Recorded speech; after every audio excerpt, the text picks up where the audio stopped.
Roger, go for deploy. The idea of colonizing another world has always been a fantasy of ours.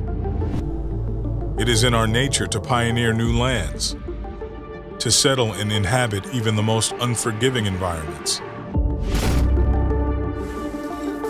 If NASA's astronauts are to have a long-term presence on the Moon or on Mars, they'll need to figure out ways to build habitable structures. Something that will protect them from the extreme temperatures, radiation, and micrometeorites.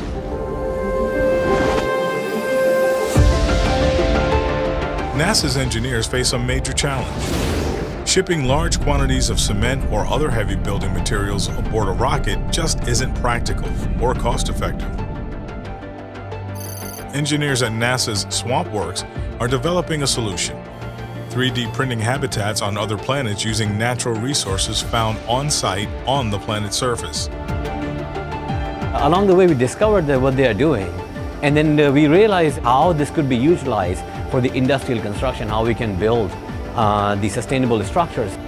Using new additive manufacturing technology, combined with the latest advancements in material science, structures can be sustainably built using a combination of local materials and lightweight recycled materials.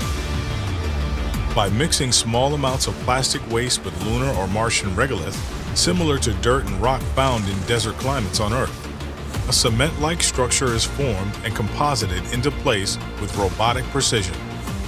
We are using Fusion 360 for the design, PowerShape for the redesign, and PowerMill for the toolpath generation.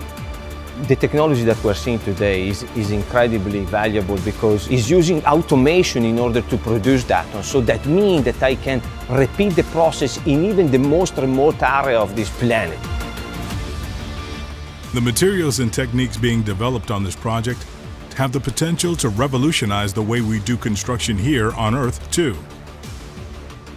Plastic pollution could be recycled to sustainable 3D printed streets, sidewalks, playgrounds, even habitable structures.